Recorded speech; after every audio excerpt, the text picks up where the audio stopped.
welcome again to Atum Ra Raw.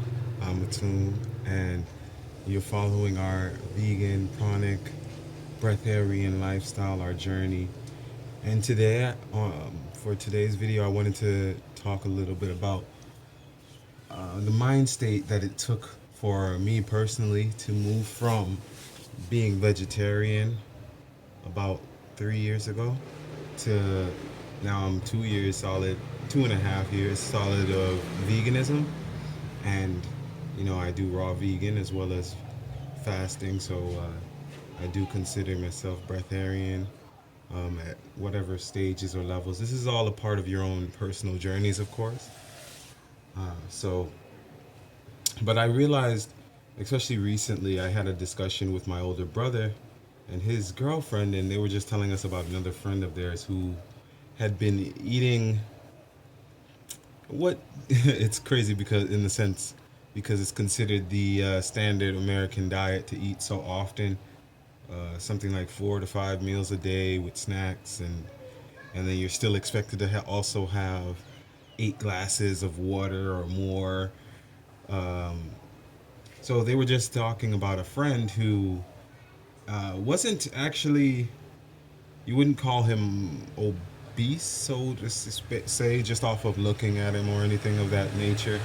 But he's a big guy, or was a big guy, and he was just telling them about how he used to go to places and order an extra large pizza, and these pizzas are already huge at this place that he used to go to. Order an extra large pizza, have dessert with it, um, potato chips, or I mean, French fries, and all of these things.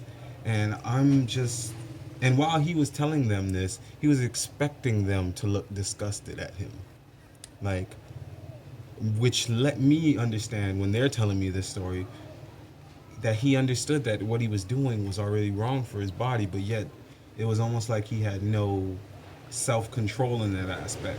And that reason I mentioned that story is because I personally feel in my journey that was self control was the major issue that I had with veganism, the thought of veganism before I even became a vegan. I was already telling myself, oh, being a vegan sounds extreme. Yeah, well, I'm an extra person. I like to be extreme. No one should really want to be normal. And I understand that in our society standpoint, normal means, you have a rigid job and whatnot, things of that nature. But hearing veganism at that time in that mind state, I thought that was extreme because my lifestyle didn't wasn't also wrapped up with that. Now that I'm vegan and I've been vegan for, what other people might consider a long time. I know vegans who've been doing it since before there was even really a word, back when it was just vegetarian when you said that. um, but now that I've been vegan so long that it's so second nature that I go places and all of the people around me are vegan, as if that energy is just being projected outward from me, that everything surrounding me is exactly on that same mental space or thought process. I was at a friend over here in Thailand. She owns a restaurant, a very nice plant-based restaurant, fully vegan in that sense. They don't say vegan in Thailand. They really say, they call it J, which the monks have practiced that for a while. Certain monks, of course, because these days everybody is under the same type of influences. And just another guy came to the restaurant. We sat down and we had a discussion together. And he was just like, "Yeah, I'm vegan." And we didn't mention anything about food in that sense, even though we were at a restaurant.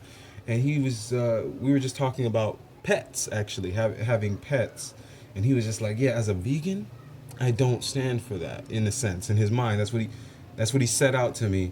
And in my mind, I was just like, of course he's vegan. I'm at a vegan restaurant. I'm out. We're up early. It's something like 7:30 in the morning, and we're all filled with energy. We were playing music and everything at this time in the morning in the middle of a jungle.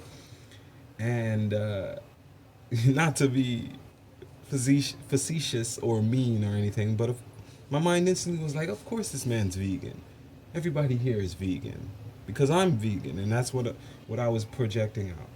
But to bring it back to the vegetarian aspect of it, I realized that the real reason why at that time in my life I was scared, I'm going to use that word, scared of veganism was actually because I was very much addicted to cheese. And of course, now we all know that cheese comes in all types of forms and it doesn't have to be the cow specific cheese that we all know so much. You know, my wife makes an amazing cashew cheese. She loves garlic, so she puts garlic in it, and it's the same texture.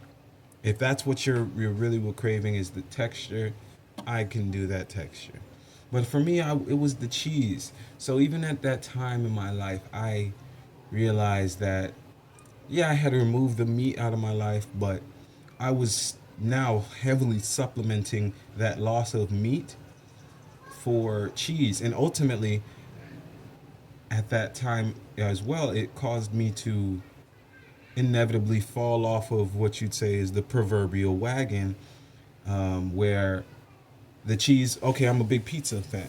Even now as a vegan, I still like pizza, and you know we try to limit the intake of those type of things, especially breads. Um, and that's why we try to practice raw more than anything else. But I used to enjoy pizza like most Americans did, and I'm from America originally. And ultimately, it the cheese got me back into eating the pepperonis or the sausage and whatnot. And then when I first moved to Thailand, like I've said in other videos, at that point I wasn't even thinking veganism until one moment happened, and then my mind kind of clicked back with it, and then I told myself I was tired of hurting. But a lot of people choose vegetarian because they feel like it's actually easier. And I don't want to come down on any vegetarian, but I also don't want people to fear veganism because of one thing that they enjoy that might taste good. It's like saying that you love the nighttime, so because you love the nighttime, you'll never go out during the day. It seems it was almost like that same type of thought process for us. Or you're not willing to try something a little bit different, you know, having one meal, maybe two meals. If you're eating so often that you eat something like 3 or 4 meals a day, like some of these other people or have been taught, let me move the phone a little bit. Then you, it might not be so difficult to just make one of those meals into a fully vegan meal. And then you'd come to see how much easier it is for you to, your mind, your body, which is the same thing, to start saying, I can do this more often. I can start to incorporate more of this and less of this into my diet. Because ultimately, and I'm going to really come down on animal cheeses specifically in this one, but ultimately, why do we eat cheese? Okay, somebody told us that milk gave us calcium for our bones and was a nutritious thing, but what do they really say about cheese for us? Because most of the cheeses that a lot of people are eating today are heavily salted, are heavily processed because they've been packaged and reshipped and whatnot, and they're literally spoiled. That's what it is a spoiled version of milk, which hey, I'm not coming down on that. But a lot of people, one of the main issues, especially in this day and age with this pandemic going on, is people's respiration. And cheese, it is a very much a mucousy substance. It's literally mucus. So it causes that type of inflammation in us.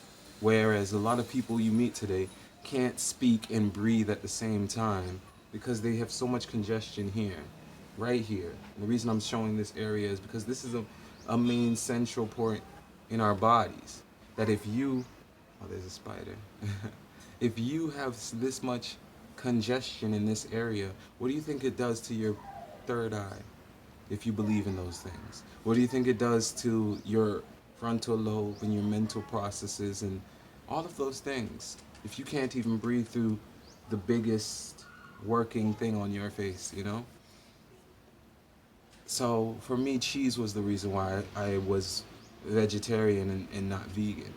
And then that it made me go overboard on the cheeses. And then ultimately, once I realized, I didn't, there was other ways.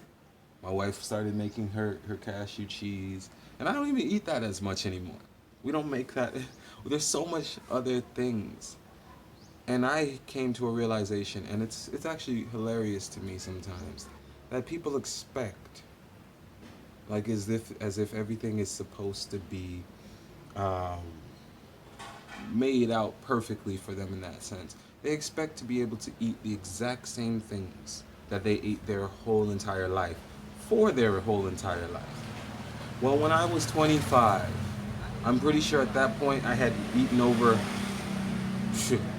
200 burgers and 300 pizzas and all of those things in my lifetime. Why would me at 50 expect to still be eating the things that I ate all of those years? Your body and your mind has to evolve at some point, right?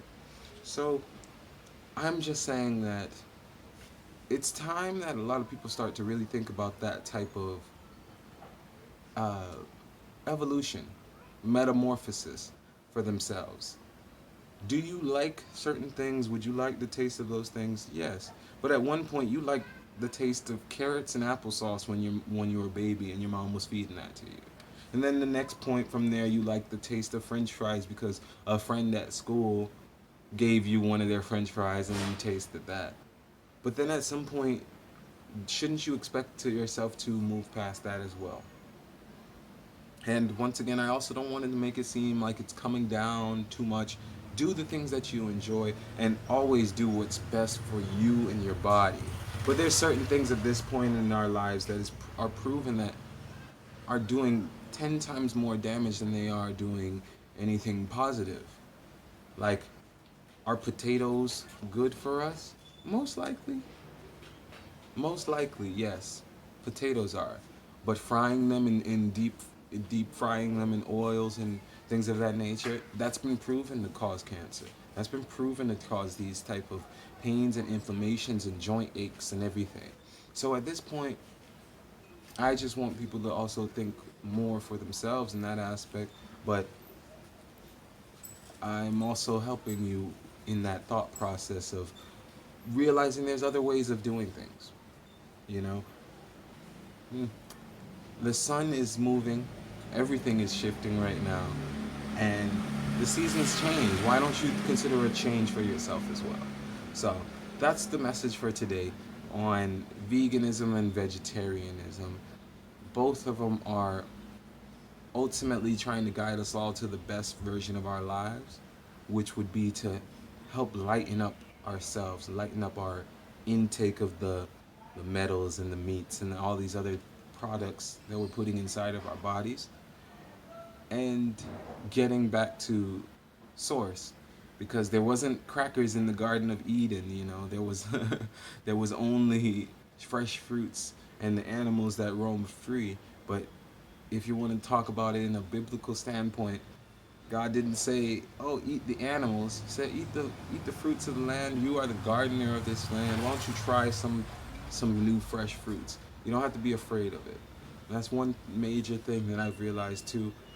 A lot of people are actually afraid of fruit because they don't understand the different concepts between processing, the processed things that we have in our lives versus the natural things.